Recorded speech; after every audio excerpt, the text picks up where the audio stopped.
Welcome to Coursen's Corner, a protective strategy podcast to help you succeed in staying safe. My name is Spencer Coursen. I am your host, and today we're going to do things a little bit differently. There was really nothing in the news this week that I found worthy of really deep diving into any kind of real protective strategy or vulnerability reduction or protective intelligent takeaway. So what I thought we could do I thought it'd be fun to answer a few questions that have come in from you, my awesome listeners, about, they have either come in from Twitter or Instagram, even email. People are still using email. And so I didn't use anyone's name or location or social media handle. I didn't tell anyone that I was doing this. These are just kind of DMs questions that have come in. And but if you're cool with me using your names, let me know. I'm happy to give you guys a shout out in the show notes. And then moving forward, if you're okay with that question that you asked me being used in a here on the podcast, please let me know, and I'll be sure to reference you in future episodes when we do these again. I picked a few of these out. They're in no particular order of importance or anything else. I picked out a bunch, and we'll run through them and until I get too tired of hearing myself talk, and then we'll stop. Okay, question number one. Are you ever planning to do a podcast about assault or being assaulted or things to prevent being attacked? So this is one of those questions that comes up. I feel like it comes up enough in some of the topics that we'll be discussing in the future that while it may not warrant its own particular episode, it will most certainly be a contributing factor into how some kind of safety trap was able to come to be. But the thing with violent attack is while they may seem random, while they may seem like they were out of the blue, there are always pre-incident indicators which precede that attack. If you were being mugged or if you got mugged, it's not like they just stood in an alley and waited for the next random person to reach out and grab and pull in. They, bad guys are just like the rest of us. They are lazy and don't want to do any more work than they have to. And so it is important to understand that when it comes to any targeted attack, the single most influential factor of target selection is likelihood of success. It's kind of like when lions are stalking the gazelles in the wild. They don't go after the strongest of the herd. They go after the weakest. They go after the person who is, looking down at their phone, who looks lost, who looks, too drunk to really know where they're going, who looks like they will be an easy target. And so promoting that positive protective posture to not just ourselves but to the world around us is one of the best ways to say to a potential would-be offender, hey, you will have a better and easier time attacking someone else than you will have attacking me. So the first thing I would say is to promote a positive protective posture. And the second thing I would do is just to be, you don't have to have that James Bond, Jason Bourne, Carrie Matheson type skill set to protect yourself from harm. One of the things you'll hear people in my industry talking about is situational awareness. You got to be aware of what's going on around you. But what they're really talking about is just being mindful, just being present, just looking around and noticing who's doing what they do, when they do it, how they do it. Because if you are familiar enough in your environment, whether that be at home, at work, at school, at the dog park, at Whole Foods, wherever you may be, you will be much more likely to pick out those people who don't fit in, who don't look quite right, who are who have that stalking, that predatory, that nefarious intent behind their eye. And if you ever feel that way, in Gavin's book, The Gift of Fear, he talks about how the gift of fear is in us knowing innately in our DNA when something isn't right, but that we sometimes have this proclivity to negotiate those instincts away from our own self-preservation because we don't want to feel ashamed or feel like we are offending another.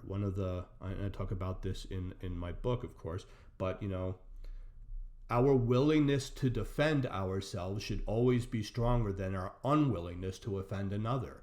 And I'm not talking about like one-on-one offenses. I'm talking about like if three hooligans get on your, if you're on the metro and three hooligans get on it, and they have every inclination that to make you believe that they are going to start causing a ruckus, get off that train car, go to the next one, wait for the next train to come. I mean, it is much better to be 10 minutes late than to have been a victim of a crime. It is much better to have exercised your self-preservation and have been mistaken than for the opposite to be true. So when it comes to keeping yourself physically protected, just being, a healthy sense of vigilance and a moderate dose of skepticism is all most people need to stay safe. And if you just put those practices into action, you can reduce the likelihood of being targeted for violent attack or even what some may believe to be random acts of violence. You can reduce that likelihood tremendously. Question number 2. What do you think is the best thing to train in self-defense? I was an athlete in high school and I still run a lot, but I want something more than what the boxing class in my gym can offer. Any advice? It's great that you're a runner. The first rule or the first tactic of self-defense that I would always recommend anyone employ, and which I would also employ myself, is to run, to put as much time and distance between you and the threat as possible. I never understood this whole, the whole run, hide, fight thing is great, but you don't want to run to your hiding spot. You want to run away. You want to put as much time and distance between you and the threat as possible. But beyond running, like if you're looking for like actual recommendations on self-defense tactics, it's great that you're taking the boxing class at your gym, but I mean, obviously they have, I'm sure it's more of like you're going to do rounds type of thing and punching the bag and then doing maybe some like calisthenics around it, which is great for physical fitness, but may not be the best self-defense strategy. But I highly recommend jiu-jitsu. I think jiu-jitsu is the most practical and most realistic of the martial arts that can be applied to almost every kind of infringement on your personal space that would allow you to manage that unfavorable circumstance to its most favorable resolution. There's a running joke about how God may have created man, but Sam Colt made them equal. When it comes to unarmed self-defense, jiu-jitsu is the great equalizer. I don't care. I have had my butt handed to me by people half my size, and I have arm-barred guys twice my size. So it is a great equalizer, and it's especially one, most fights are going to go to the ground, and jiu-jitsu is great at that. But two, if you are like a female and you're being assaulted by a bigger, more physically imposing male, and they push you up against a wall or pin you down to the ground, that is basically they are basically in the mount position, and jiu-jitsu will teach you how to manipulate their body weight or their aggressions against you to their disadvantage in such a way that you can either immobilize or incapacitate them for a duration that is enough for you to get away. And so if you are at all worried about physical confrontation, jiu-jitsu is hands down the way to go. Are there other martial arts that are good? Yeah, Krav Maga is great, which is an Israeli training style. Judo, which is Japanese wrestling, American wrestling, or Greco-Roman wrestling, are all good. But if you are looking for a straight up real world, what can I learn today that I can take into and put into practice in my everyday life tomorrow, I can't recommend jiu-jitsu enough. There's schools all over the place. Jiu-jitsu is very popular right now. A lot of those schools have women-only classes. They have classes for kids. They have private lessons. Many of them will even offer a free class that first time. And so if you're serious about ensuring the certainty of your own personal safety, knowing how to handle yourself physically is a key ingredient in that recipe of success, and I cannot recommend jiu-jitsu enough. Question number 3. We just moved into our first house and wondering what your advice would be to first-time homeowners on home security. Great question. Start small, build strong. So first things first, make sure that your doors and your windows are good and functional. I don't know if you just moved into like a new construction or if you moved into an old house. The house that I bought was much older, and so it needed some upgrades. And one of the first things I did was some work on the doors and windows. Past doors and windows, I would look into security cameras. Now, I don't care if it's like if you're going to a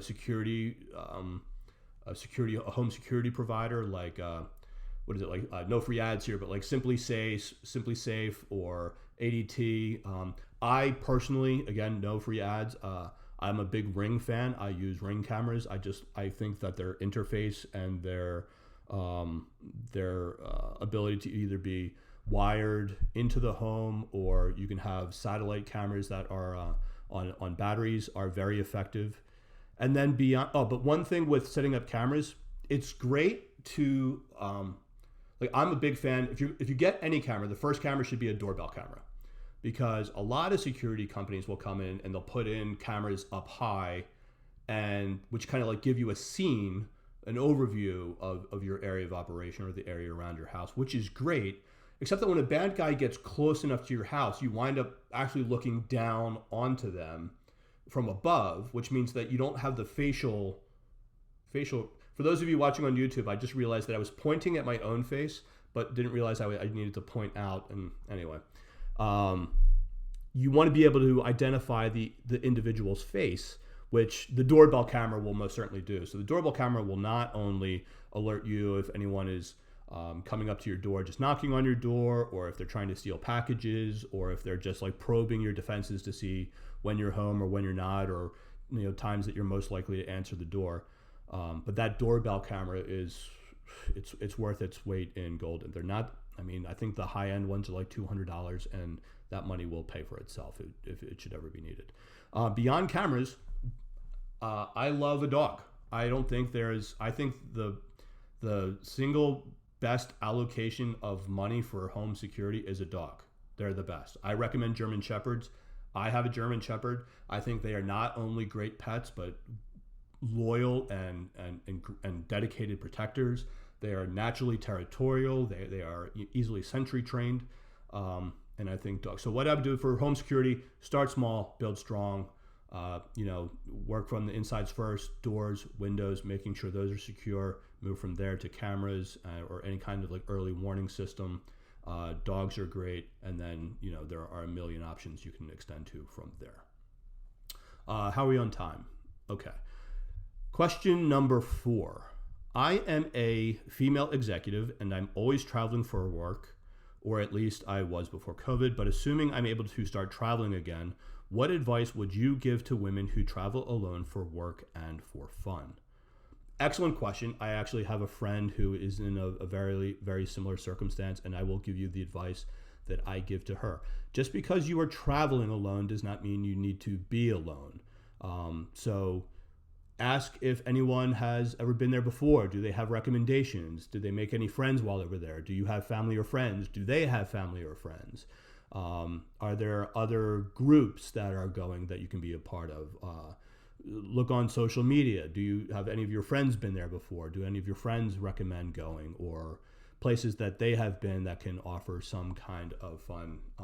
And I don't mean that you need to hang out with these people while you were there, but it's just having a phone number of a local friend who you know that in time of a crisis or in need or a recommendation that you can reach out to is so much better than just being a stranger in a strange land. I mean, it's great if you want to go, the way of Jack Kerouac and get out and explore the open road, but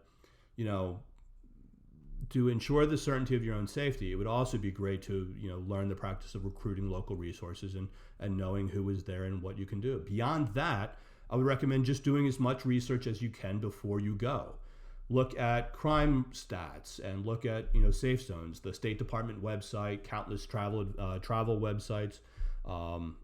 Look at some of the Bourdain series to see where he went, where he was going, what hotels and restaurants was he staying in.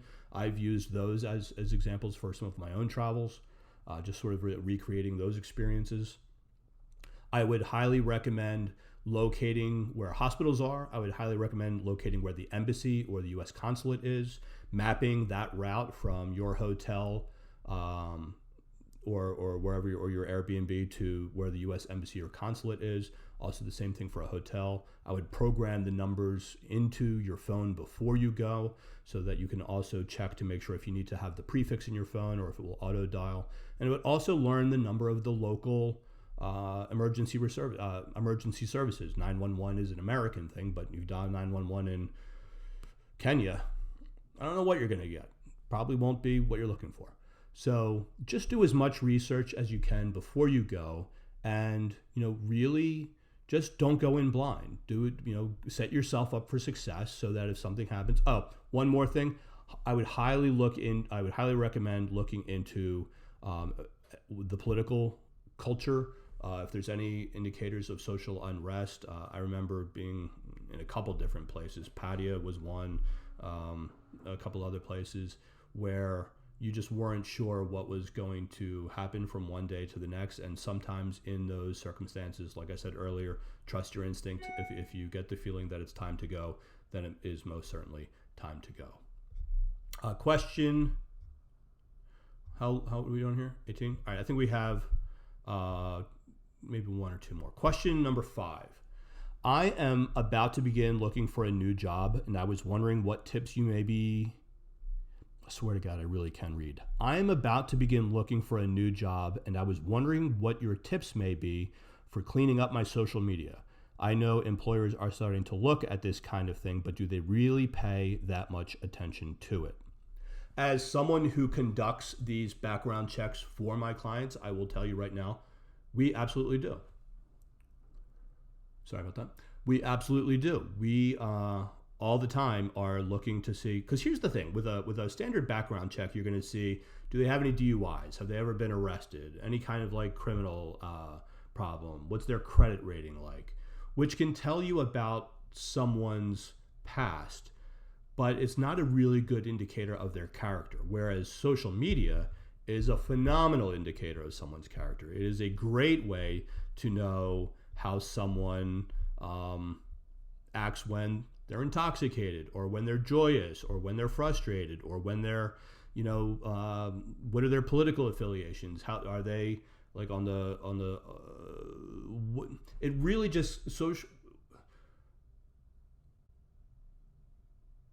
Background checks are great for telling you about what someone did, but everything else can tell you about who they are. And so if you are applying for a job, I would highly recommend that you not only put your social media accounts in private, but that you take a real good look at what is out there about you. If you lived in a party town and there are, party blogs, are you in a lot of those photos? Are you in none of those photos? Just Google your name.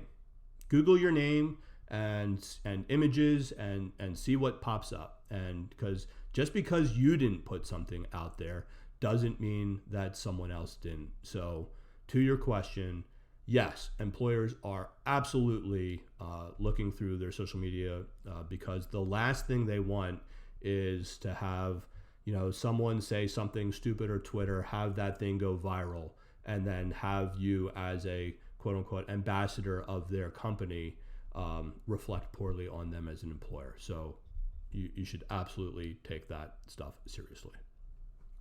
I think we have time for one more. I try to keep these podcasts as concise as possible. We're right around 20 minutes, but I think we can do one more.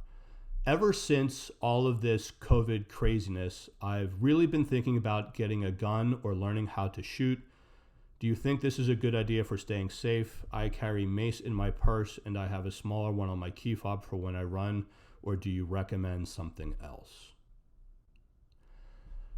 Well, one, if it really is mace, I would hope that, so what you buy in the store is not mace, just so everyone knows. That's pepper spray, and pepper spray is easy to fight through.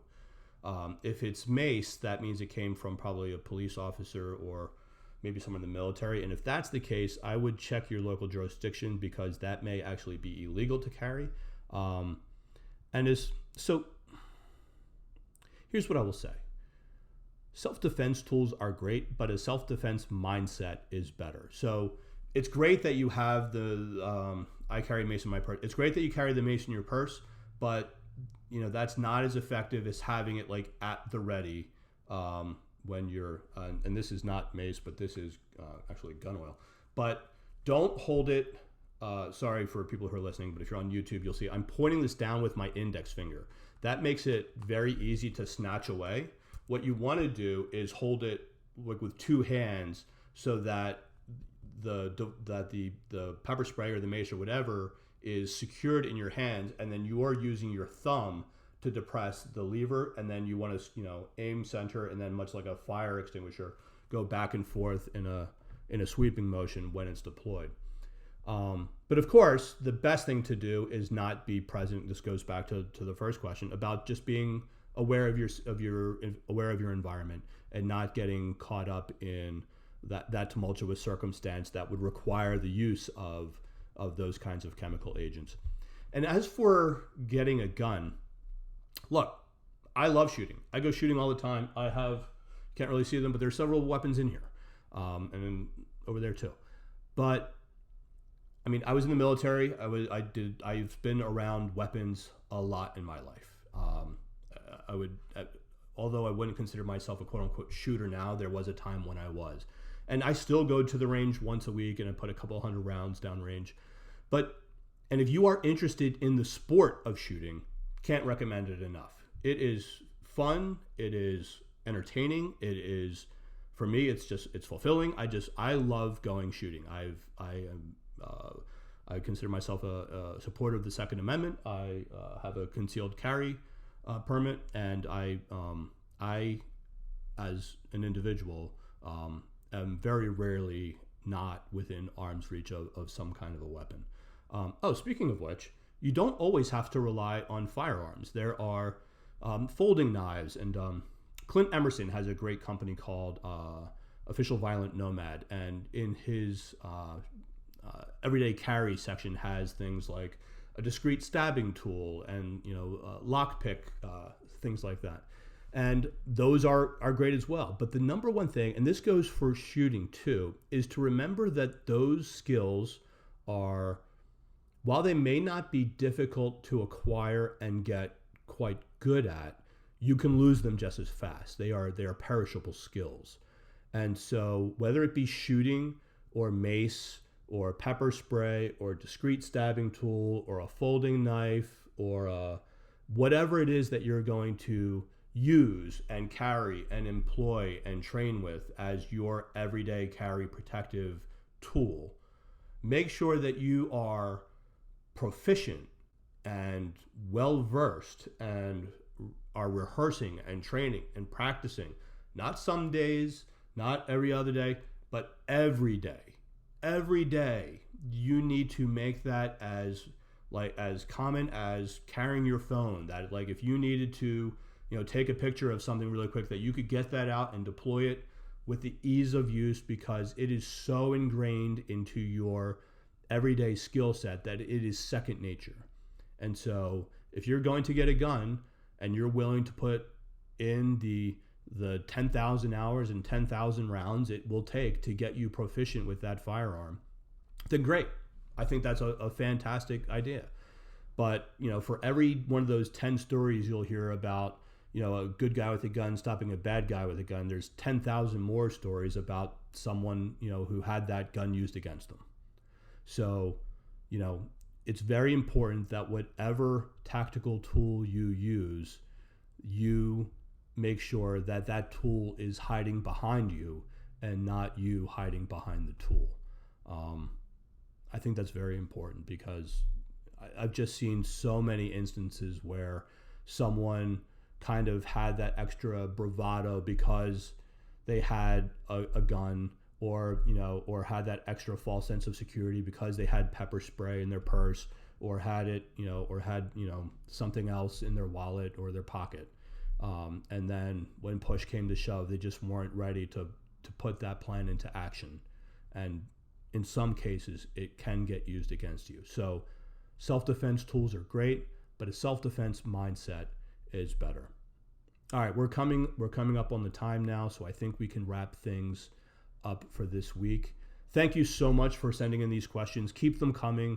If you're okay with me using your name in the future, please let me know. If you're okay, if you wrote in one of these, I think we went over 6, right? Yeah, 6 questions. Go ahead and let me know. I'll put your name and your social media handles in the show notes. Thank you so much.